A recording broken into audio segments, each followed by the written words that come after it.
देखो हमेशा जो एमिटर है वो रीड करता है आरएमएस वैल्यू, ठीक है।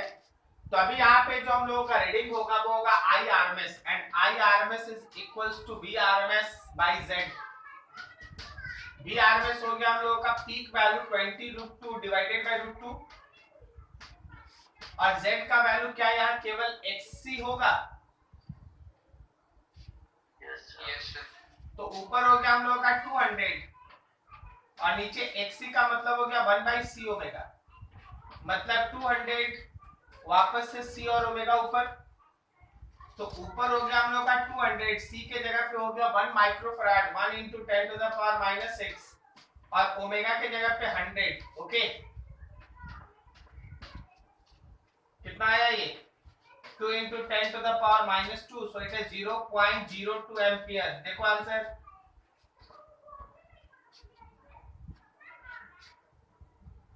जीरो 0.02 मतलब कितना जी? यस सर, ये कितना मिली एम्पियर? 20 milli ampere. हाँ 20 मिली एम्पियर, समझे? चलो ये तुम्हारा क्वेश्चन था, लेकिन मेरा एक दूसरा question, a very simple word is mention, लिखा है एसी एमिटर। ऐसा क्यों लिखा? एमिटर लिख देता, क्या दिक्कत? लिखा ना ऊपर AC emitter is.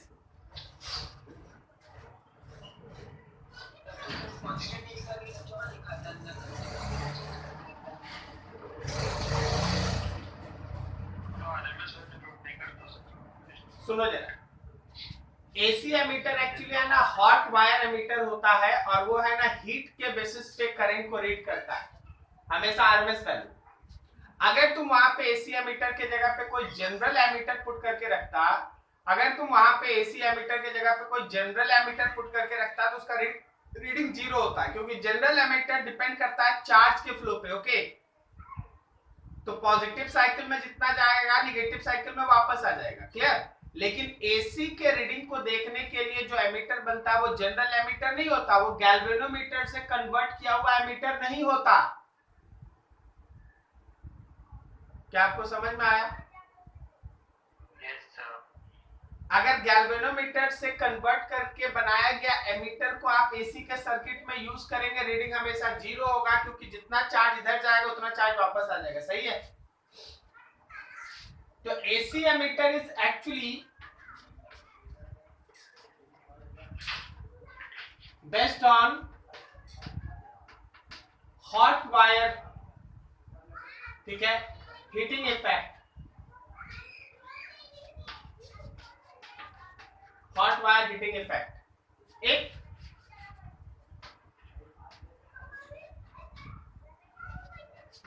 general emitter is used in AC circuit,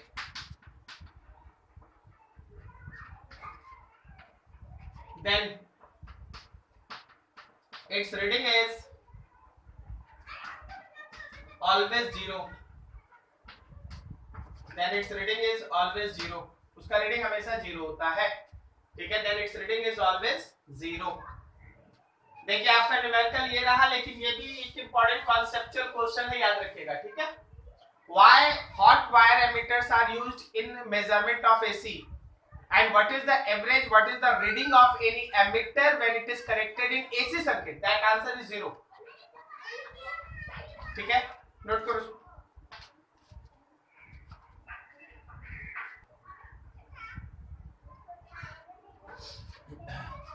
देखो जी, दिख रहा है ये कलर? Yes sir.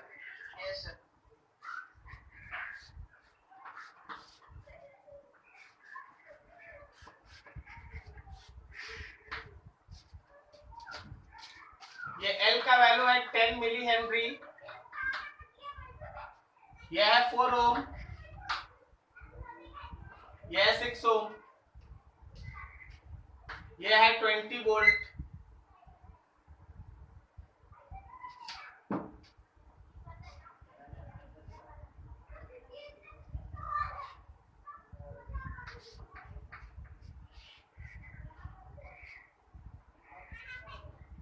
C का वैल्यू है 0.1,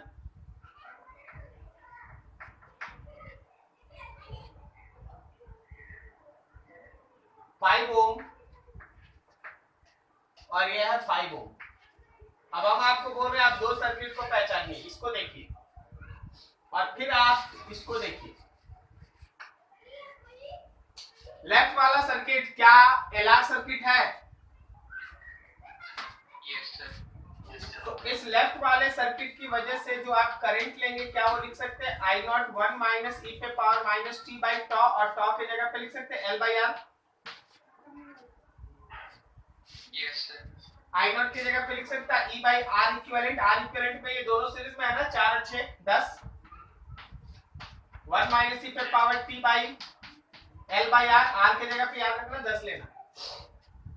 जब तुम इसका दूसरा लेगा तो क्या यहाँ पे आई नॉट का इक्वेशन होगा आई नॉट 1 माइनस ई पे पावर माइनस, ये है चार्जिंग आरसी सर्किट। चार्जिंग में ये तो इक्वेशन ही होता है ना, क्या होता है आई नॉट ई पे पावर माइनस टी बाई टॉ, ये होता है ना। ये टॉ की जगह कितना लिखेगा आरसी, हाँ आरसी या सी आर। अब देखो दोनों करंट तो यहीं से निकल रहा है ना, I1 प्लस I2, जिसमें इधर चला गया है I2 और इधर चला गया है I1, और फिर दोनों इधर इधर से ऐड होकर इसमें इंटर करेगा I1 प्लस I2। तो सारा डाटा मेंशन है और सबसे सुंदर बात यह है कि टाइम भी मेंशन है। बोला गया है कि आप t equals to 10 to the power -3 ln2 time पे करंट बताइए, टोटल करंट बताइए। तो t equals to 10 power -3 ln2, इसमें पुट करके I1 निकाल दिए, उसमें पुट करके I2 निकाल दिए, दोनों को ऐड कर दिए। समझे? Yes sir. Answer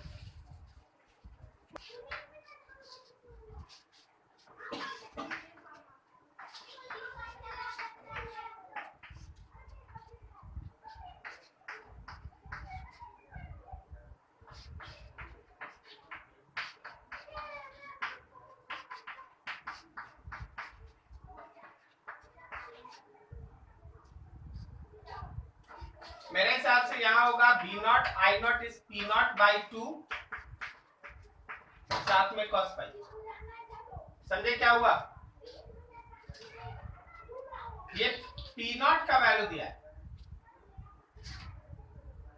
into cos पाई, ये वैल्यू दिया है। This is peak power consumed which is equals to 80 watt. So power is equals to 80 by 2 watt, that is 40 watt. So total heat loss is equals to power into time, 4000 joule. ठीक है, I hope सब लोग उस language को misread कर दिए। यहाँ पे ये जो टर्म आ रहा है ये तो पावर का आरएमएस है ना, this is P RMS into cos phi लिखे। हम लोग को उसको ऐसे लेके चलना होगा, ये गलत। Peak power loss V naught I naught cos phi, peak power loss V naught I naught cos phi, ये लैंग्वेज मिस्टेक।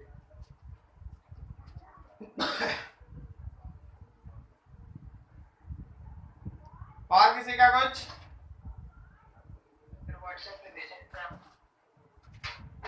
लिखा है bulb rated 60 watt at 220 volt is connected across a household supply of alternating voltage of 220 volt. Calculate the maximum instantaneous current through the filaments. 60 watt और 220 volt से आप निकाल लोगे? Yes sir. 3 इसको chat section में डाल देना। एक बल्ब का पावर दिया है 60 वॉट, कब? जब उसके अक्रॉस का वोल्टेज होगा 220 वोल्ट। हमेशा ध्यान रखना बल्ब में अगर पावर और वोल्टेज दिया है तो वो उसका रेजिस्टेंस निकालने के लिए दिया रहता है V स्क्वायर बाई आर। तो आपका R हो गया V स्क्वायर बाई P, 220 का स्क्वायर बाई P 60। ठीक है, तो यहां से रेजिस्टेंस मिल गया। अब सुनो, लिखा है supply of alternating voltage of 220 volt अब मान लो जैसे इस बल्ब को, ये तुम्हारा बल्ब था, उसके अंदर का रेजिस्टेंस था, ये बल्ब था। अब देखो, अब ये जो तुम्हारा बल्ब है, उस बल्ब को आप एक एसी सप्लाई के साथ जोड़ दिए। जब आप इस बल्ब को एसी सप्लाई के साथ जोड़े तो एसी सप्लाई का 220 वोल्ट लिखा है। अच्छा, ये 220 वोल्ट अगर लिखा है तो ये क्या लिखा है? V का नॉट लिखा है, V का आरएमएस लिखा है, या V इंस्टेंटेनियस आरएमएस लिखा है? और आपको R भी मिल गया है वहां पर।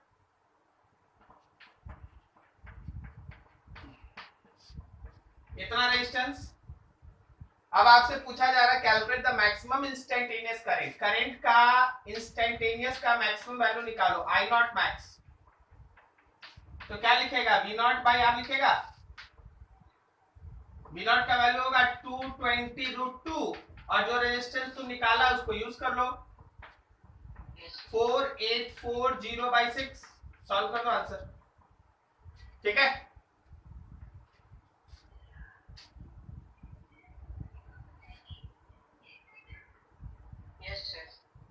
the current in a discharging LR circuit is given by I equals to I naught e to the power minus t by tau, where tau is the time constant of the circuit. Calculate the RMS current for the period t equals to 0, t equals to tau. RMS current निकालना नहीं सिखाया है, कैसे निकालता RMS current?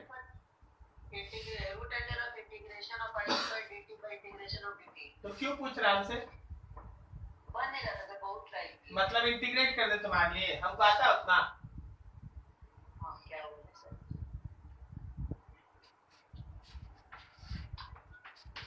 I RMS का square is equals to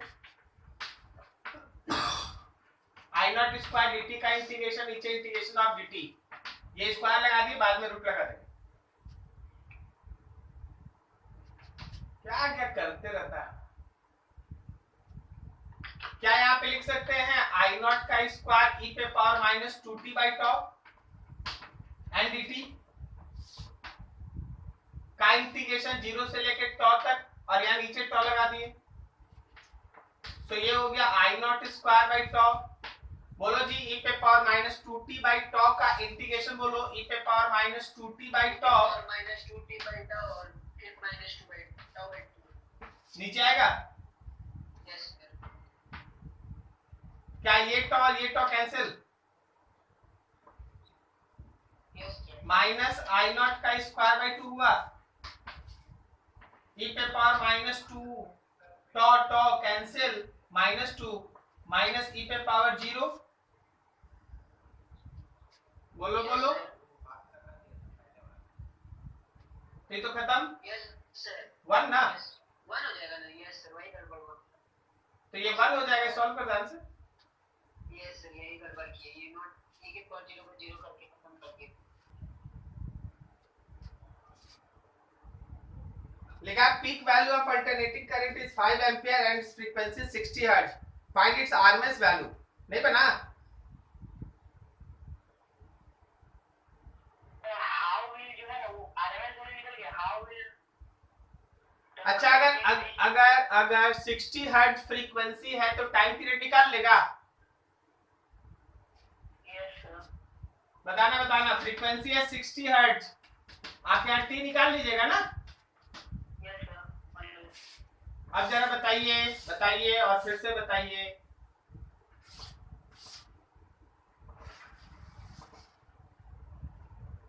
लिखा है how long will the current take to reach the peak value starting from 0। तो 0 से पीक वैल्यू पहुंचने में समय कितना लगा? क्या ये t/4 है? Yes sir. हो गया आंसर। समझा? Yes sir. Very good. अगला resistance of 20 ohm is connected to a source of alternating current rated 110 volt 50 hertz. The RMS current निकाल लिया होगा? निकाल लिया ना? कौन कौन? बी और C sir. The maximum instantaneous current in the resistor I naught निकालना या निकाल ले। तो इंस्टेंटेनियस। अच्छा, और C sir? The time taken by current to change from maximum value to RMS value, maximum value से RMS value में हाँ ये बताना होगा, हम बता देते। देखो जी सब कोई सुन लो, जीरो से पीक, पीक से जीरो, जीरो से निगेटिव पीक, निगेटिव पीक से जीरो, ये सब t/4 है। ओके, लेकिन जैसे इस क्वेश्चन में क्या है, इस क्वेश्चन में मेंशन है जीरो से आरएमएस नहीं, find time taken by the current to change its value from maximum value to RMS. Maximum से आरएमएस वैल्यू पे जाना है, तो उसके लिए बनाना पड़ेगा। आप लोगों को एसएचएम याद है? एसएचएम थोड़ा बहुत याद, वेरी गुड। पूछ रहे हैं कि अगर हमको जीरो टाइम पे मैक्सिमम करके स्टार्ट करना है तो साइन का इक्वेशन लेके चले या कॉस का? कॉस का। और अगर जीरो टाइम में जीरो करके स्टार्ट करना है तो किसका इक्वेशन ले? साइन का। Very good. मिलन बाबू क्वेश्चन सब है ना, डाल दीजिएगा चैट सेक्शन में। ओके हाँ, कितना नंबर था यार?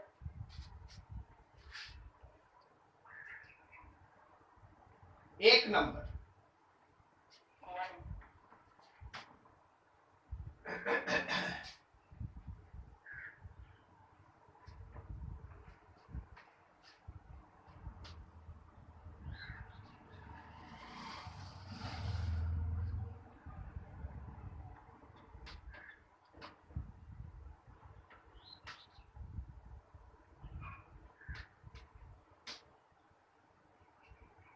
ठीक है, फाइंड द आरएमएस करंट। पहला से बना रहे थे मिलन, आई आरएमएस। अच्छा ये जो दिया है वो वी आरएमएस और फ्रीक्वेंसी है ना? रुकना, करते हैं ना, आराम से करते हैं, टाइम तो बहुत।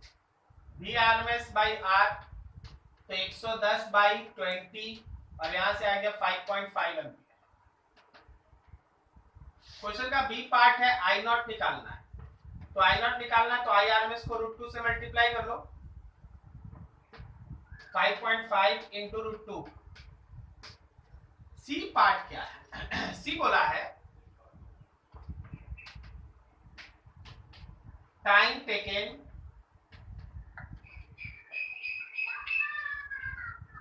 To change its value from maximum to RMS. What है मैक्सिमम टू आरएमएस? अब मैक्सिमम टू आरएमएस है ना, तो हम मानेंगे कि मेरे आई का इक्वेशन है I naught cos omega t. Sir ऐसा मान लिया। अगर वहां रहता जीरो टू आरएमएस तो हम मानते आई नॉट साइन ओमेगा टी। बोले सर ऐसा क्यों कर रहे हैं बताइए?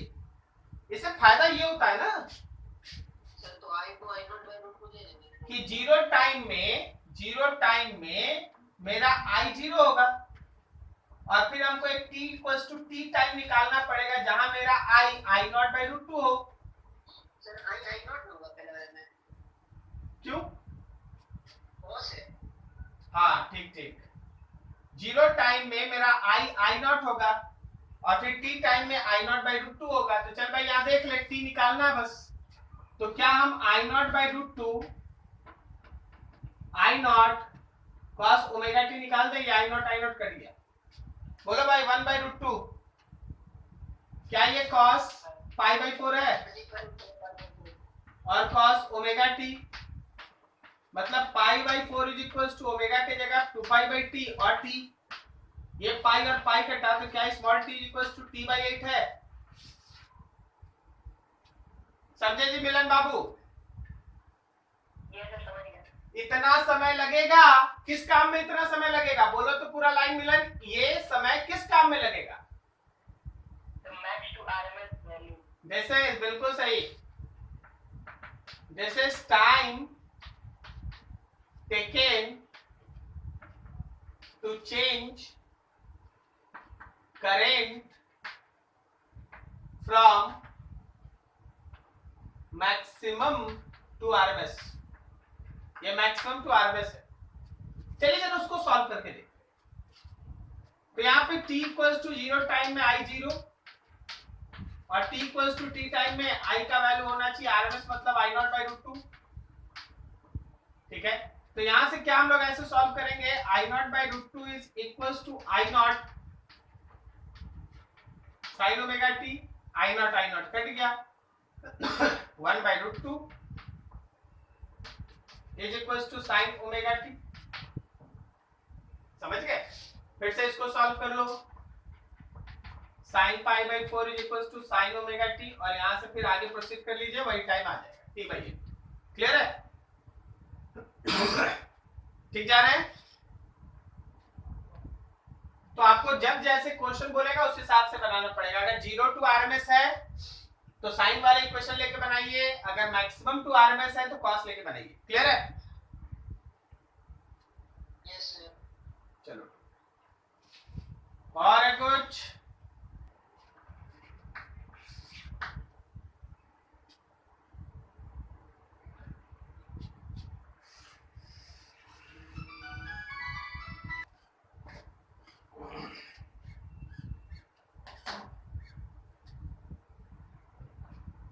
चलो जी देखो, यहाँ बीच से यहाँ ओपन है,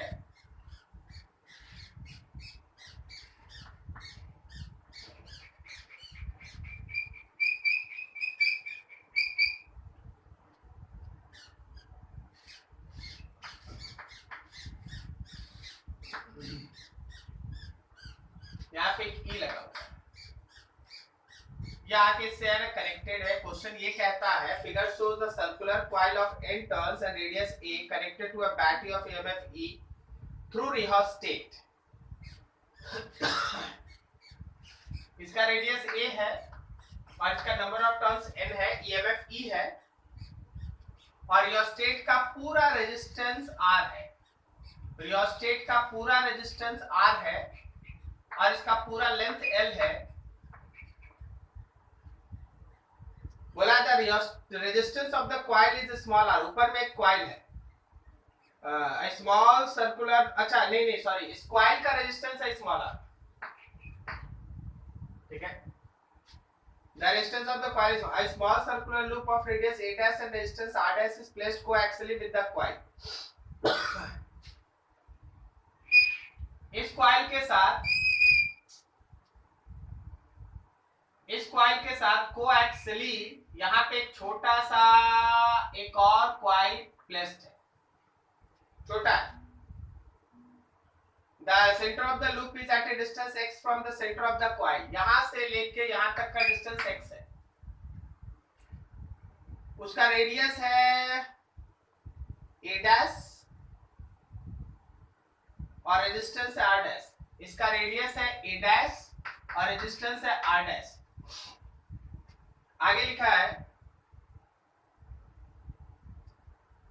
in the beginning the sliding contact of the rheostat is at the left end and then onward it is moved towards right at a constant speed v।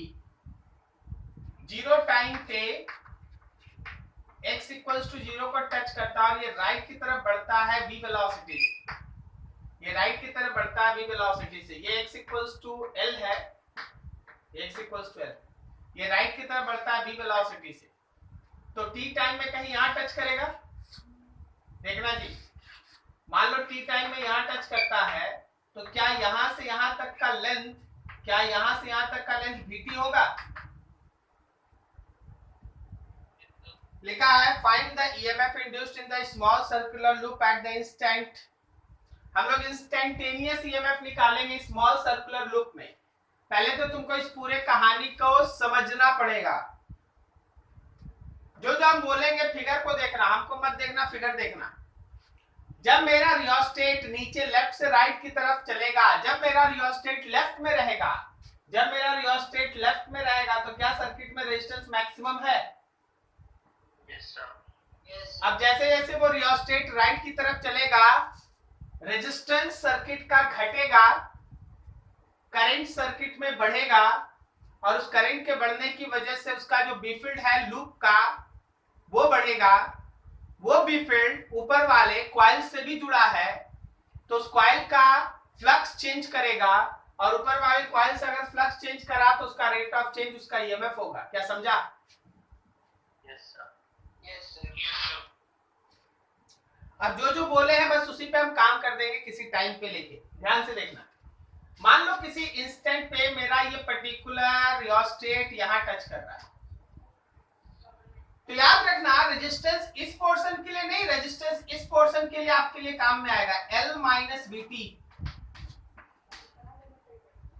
सही है, इनटू R बाई L, यही होगा resistance इस portion का। This is resistance of this portion. बोलो बोलो, समझा? Yes sir. अरे resistance per unit length into this length. Yes sir. अब सर्किट में करंट लिखो इस इंस्टेंट पे,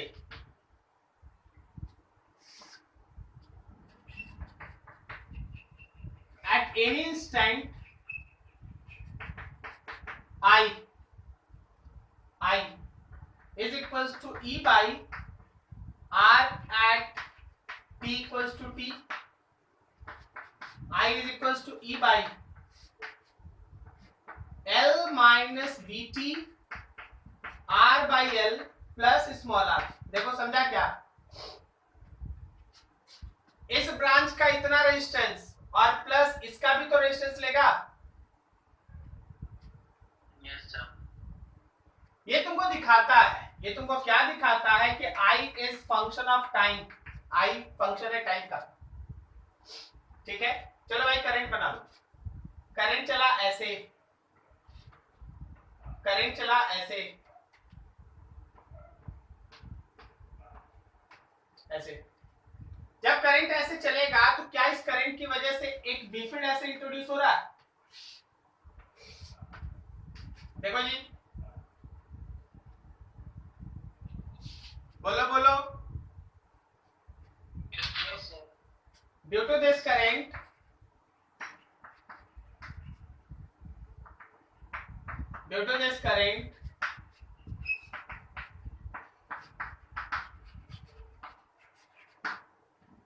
B field of loop at axial line, आपको याद होगा B field का इक्वेशन आप पढ़े थे, mu naught by 4 pi I n 2 pi radius का स्क्वायर डिवाइडेड बाई रेडियस का स्क्वायर प्लस x का स्क्वायर पावर 3/2। याद आया?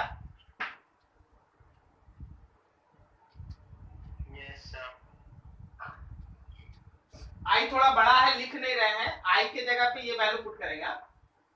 जब आप यहाँ पे ये वैल्यू पुट करेंगे तो आप देख रहे हैं कि B प्रोपोर्शनल I है, इसका मतलब ये है B is also function of time. बोलो बोलो। Yes sir. ठीक है, अब इस B फील्ड को यूज करो, using this B field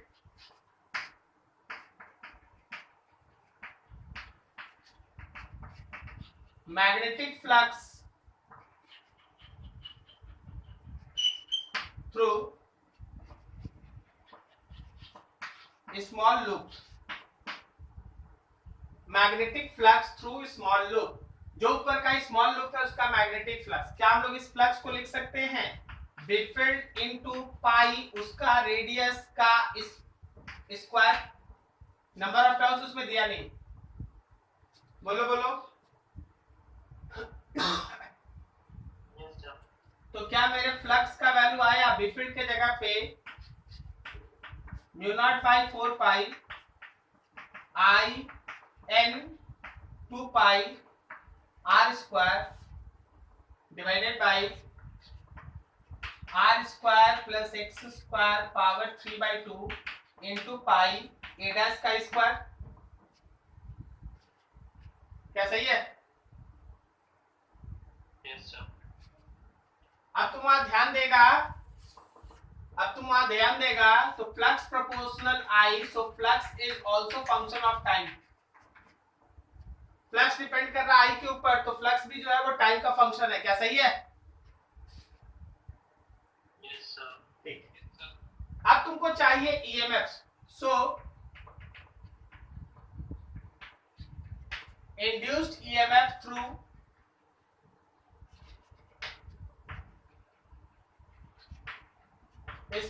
required that EMF induced is equals to minus d phi by dt, minus d by d t of flux का value, पूरा फ्लक्स का वैल्यू पुट करो, आई को छोड़ के बाकी सब कांस्टेंट, फिर आई का ये वैल्यू यहां पुट करके एक बार डिफरेंशिएट, तब तुमको मिलेगा ईएमएफ, उसमें आर डैश से डिवाइड तो मिलेगा करंट, समझा? हाँ, अब सुनना ध्यान से, आगे सुनना।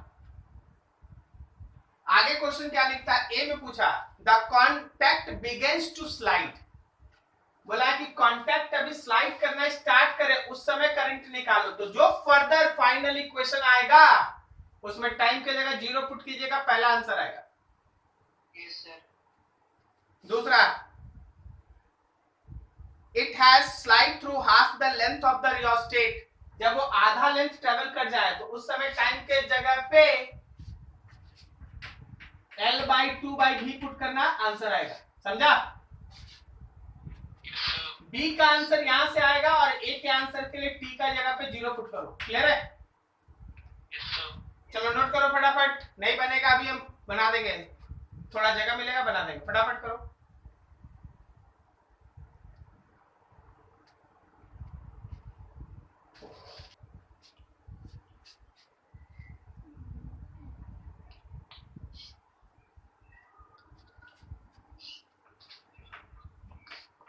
Minus d by d t of flux के जगह पे mu naught n 2 pi a square pi a dash square, 2 pi a square pi a dash का स्क्वायर, ए डैश नीचे कर दिया, नीचे 4 pi a square plus x square power 3/2 और साथ में आई है, यही है ना? क्षण भर के लिए आप इसको के मान लीजिए, बार बार लिखना पड़ेगा, तो E will be equals to minus के बाहर d by d t of I का इक्वेशन, आई का इक्वेशन है E divided by L minus B t R by L plus R। कैसे कर देगा? पहले ए को बाहर निकाल देंगे, ए बाई एल को, उसके बाद आर से मल्टीप्लाई करेंगे तो टी का एक टर्म बचेगा फिर। Yes sir. तो उसका टी बाई अंदर हो जाएगा, तो 1 by minus B T R, इसको डिफरेंशिएट करेंगे तो minus B by B T R का होल स्क्वायर हो जाएगा। देखो तो ऐसा होगा क्या, R minus B T R by L plus R power -1,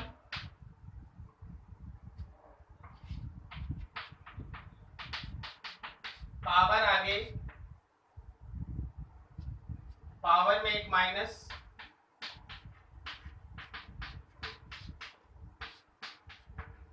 power में एक माइनस और फिर अंदर वाले का differentiation 0 0 minus V R by L, बोलो बोलो सही है?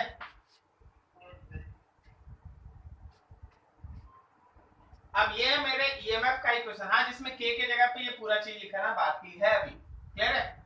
अब देख ए पार्ट आप टाइम लेंगे 0, जब आप टाइम 0 लेंगे ये वाला टर्म खत्म, तो r प्लस स्मॉल r पे पावर -2 माइनस माइनस प्लस, तो हमारे ईएमएफ का वैल्यू हो गया के ई।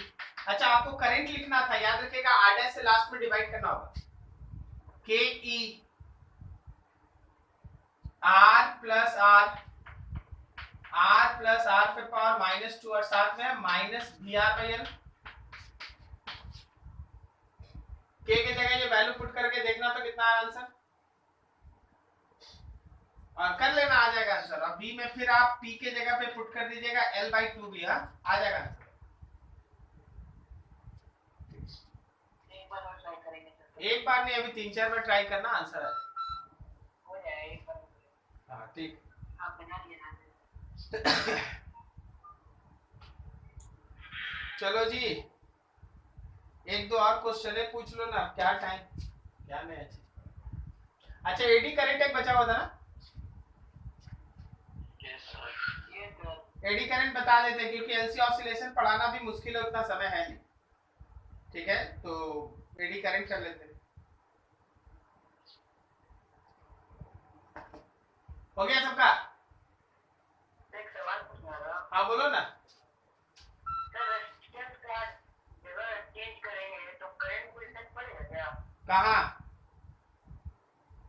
कोई सर्किट में?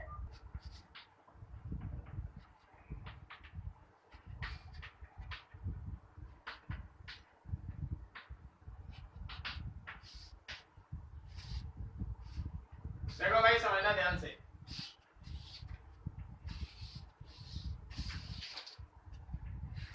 ये एक रीजन है, तो कैसा रीजन है? इतना अच्छा बना रहे। ये एक ऐसा रीजन है जिसमें इस तरह का एक मैग्नेटिक फील्ड,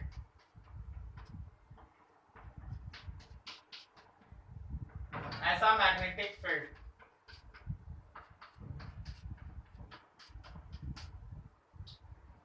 अब यहां से सीलिंग से बांध के एक क्वाइल को छोड़ दो। ये एक रेक्टेंगुलर क्वाइल,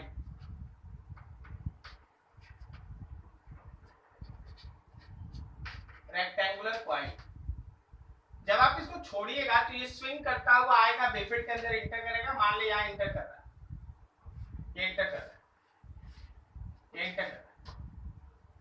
बताइए इसमें करंट कैसे घूमेगा, क्लॉकवाइज के एंटी क्लॉकवाइज? फटाफट।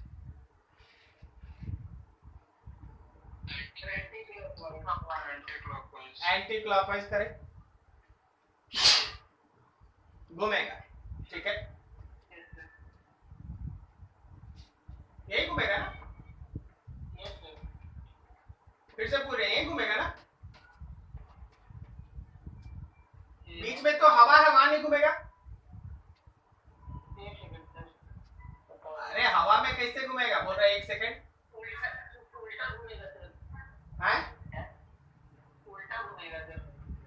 अब मंग बाबू जानते हैं आपका प्रॉब्लम क्या है? एक बार मास्टर उलट के बोल देना कि ना इसे, तो तुम आंसर में बदल देगा।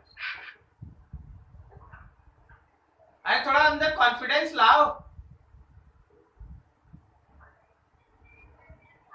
ठीक तो है, इंटर करने वाला फ्लक्स इंक्रीज कर रहा है, then current is anti clockwise. ओ उल्टा मतलब एंटी था।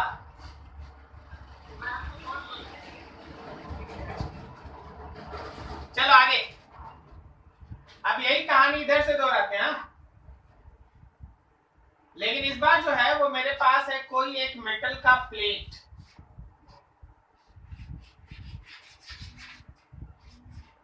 इस बार मेरे पास एक मेटालिक प्लेट, मेटालिक प्लेट है, और उसको आप मौका दे दिए स्विंग करने का। आया उधर से लहराते हुए, इधर यहाँ इंटर कर रहा है। याद रखना, इस बार पूरा का पूरा मेटालिक प्लेट ये इंटर कर रहा है। बोल करंट कैसा होगा, क्लॉकवाइज के anti clockwise?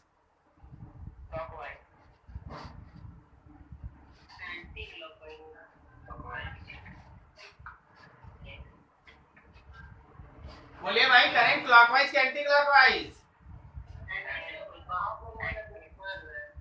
Anti clockwise. Inter करने वाला फ्लक्स इंक्रीज कर रहा है, so current is anti clockwise. नहीं समझा? और करंट होगा केवल इस आउटर एज पे, क्या बोलता है? सही है ना? ये गलत है।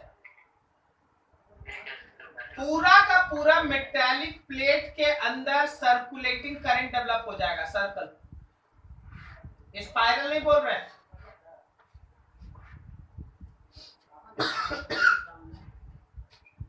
पूरा का पूरा मेटालिक प्लेट के अंदर एक सर्कुलेटिंग करंट डेवलप हो जाएगा।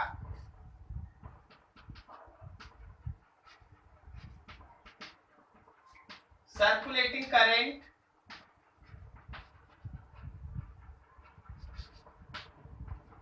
throughout plate।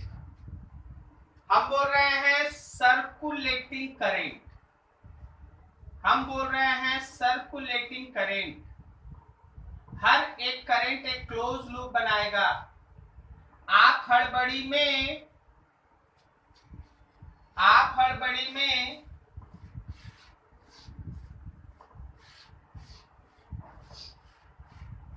ये ना बना दें,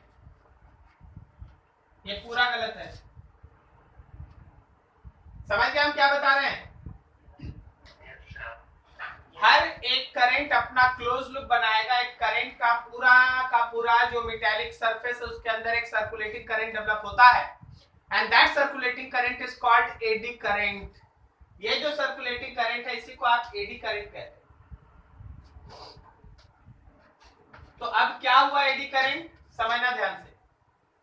कोई एक कॉइल लेना और कोई एक मेटालिक सीट लेना, मेटालिक सरफेस लेना, मेटालिक बॉडी लेना जिसके पास कोई एरिया हो, दोनों से अगर आप मैग्नेटिक फ्लक्स को चेंज करेंगे तो अगर आपके पास वायर होता है, लूप होता है, तो जहां वायर होता है वही करंट होता है, सही। लेकिन जब आप पूरा मेटल का एरिया ले लेंगे तो करंट को उस पूरे मेटालिक एरिया में डेवलप करने का मौका मिल जाएगा, पूरे मेटालिक एरिया में डेवलप करने का मौका मिलेगा। इस तरह का सर्कुलेटिंग करंट जो मेटालिक सरफेस में डेवलप होता है due to change in magnetic flux, and that current is called eddy current. उसको हम लोग एडी करंट कहते हैं। क्लियर है? Yes sir. थोड़ा लिखो डेफिनेशन लिखो, फिर उसके बाद नोट करो। Whenever magnetic flux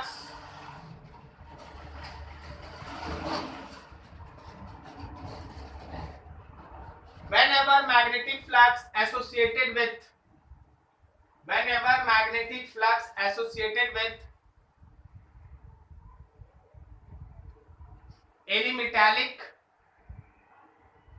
any metallic surface, metallic surface changes, comma, there is an induced current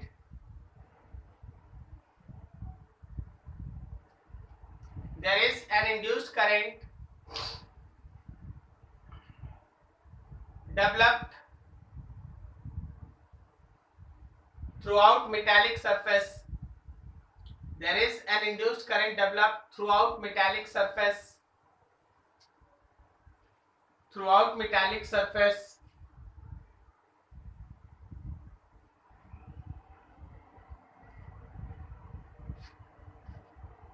First stop, आगे लिखना। This type of circulating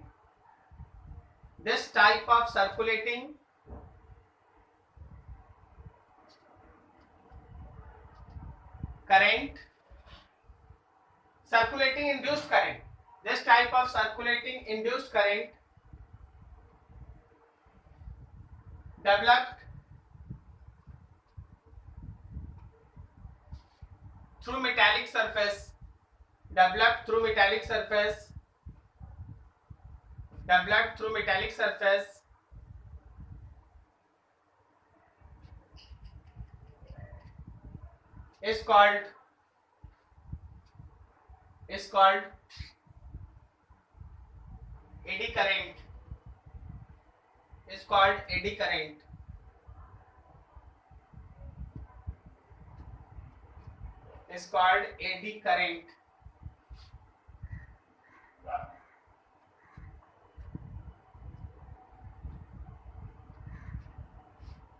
is called eddy current. ठीक है?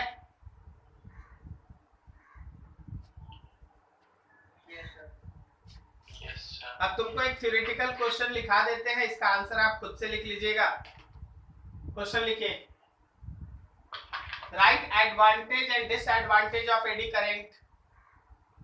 Right advantage and disadvantage of eddy current. Advantage and disadvantage of eddy current. Second में लिखो, how eddy current can be reduced, how eddy current can be reduced, how eddy current can be reduced.